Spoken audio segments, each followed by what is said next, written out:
Showstoppers, and that's what they're called. They're hardy hibiscus. You get 2 different roots and bare roots, and we'll show you that in a moment. But one will be in the airbrush effect, the other one will be in the berry awesome. And the other thing to know is that typically hardy hibiscus or hibiscus, period, is usually a tropical kind of plant that you can't usually grow in the Northeast and the Northwest and, you know, anywhere in the North. But the fact is, this one you can grow in the North, the South, the East, and the West, and everywhere in between, because it is truly one that thrives in the hot heat of summer, but it also can withstand the frigid winters. You get massive blooms, a massive amount of blooms, and great color, as you can see right here, as we talk about these 2 different plants with Katie DeBow from Cottage Farms. Katie DeBow is definitely a plant expert. She's written many, many articles about many different plants. She's been a judge at some of the largest flower shows in the country. So Katie, are you with us right now?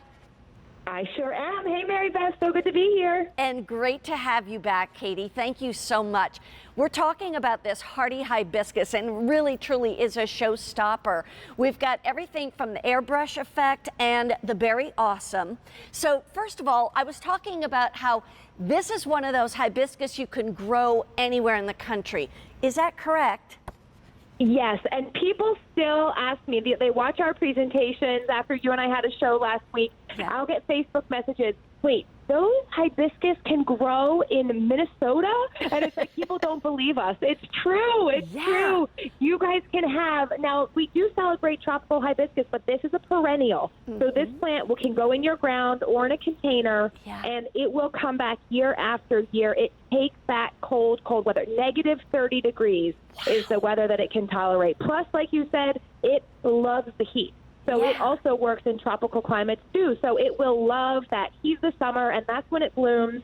It starts popping up out of the ground around late spring, and then come July, you will have a bush loaded with these flowers. Wow. Now let me talk about also which one is which, the airbrush effect and the berry awesome.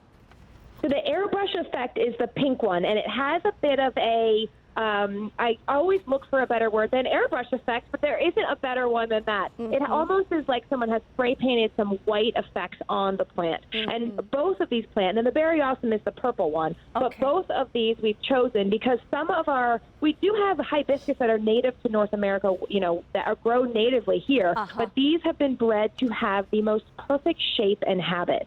So what that means is they won't have one flower that grows up 9 feet tall. It will always stay in this perfect round shape. And they get to be a nice sized shrub, about 4 to 5 feet tall and wide. So they're a nice sized plant. When I did mention you could grow them in containers, you definitely can, but they probably won't get that big. So I would love to see you maximize the potential of these and put them in the ground. Here's the thing I want to quickly mention. Now these, actually, we've sold more than 10,000 already this season.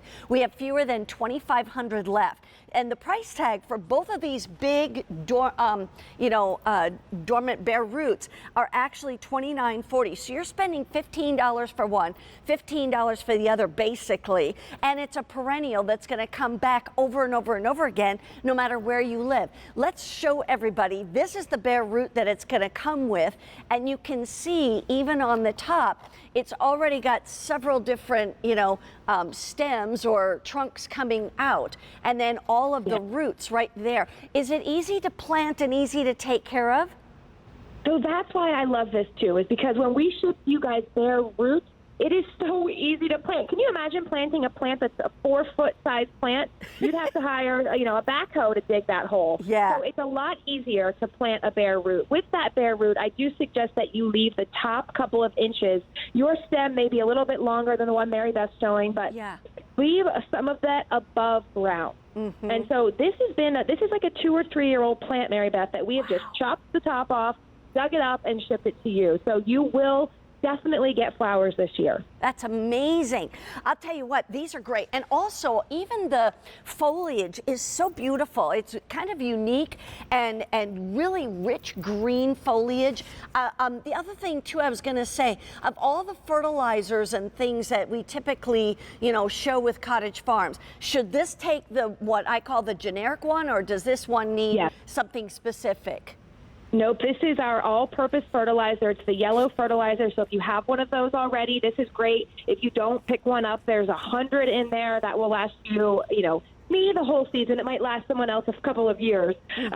But don't fertilize your hibiscus or really any of your other plants until you see some green shoots popping up. Right. I'm going to show you that fertilizer that she was just talking about. Here it is. It comes like in this big bottle, and there will be 100 of these individual packets, and each packet you see right there makes a gallon. So this actually will make 100 gallons. There's 100 of these little guys in here, and so if you want to get that, that's on QVC.com. The other thing that comes with it that's really important is what I call your growing guide, and this just goes right through exactly what it is, how you're going to take care of it, where you're going to plant it, what it should look like, what should you do, or how big is it going to get when it matures, what should you do in the winter, etc. But really, because this has been bred to be a sturdy, hardy hibiscus, you don't have to really do anything in the winter. Do you cut it back in the winter, Katie? So I usually like to leave my plants, if it gets cold, I usually leave that task so when it warms up a little bit in spring, but you can cut it, you do need to cut it back to the ground. Yes, whatever that is the best time for you, you go ahead and do that. But this will bloom with these huge flowers all the way through till maybe 1 or 2 frosts. So you're going to get flowers well into the fall. It will continue to bloom. That's why we love this plant so much for you. And so you will have to cut it back to the ground whenever suits you. Okay, we can see, I love that picture of you behind it because it just shows the size and the amount of the blooms and the intense color. So that is just a dynamite photograph. I'm thrilled that you joined us, Katie, because there are not many left. We have already, now fewer than 2,000 of these sets to go around. And like I said, we've already sold well over 10,000 sets just this season. There will be no more coming in yet this year because of the fact that, hey, it's already May and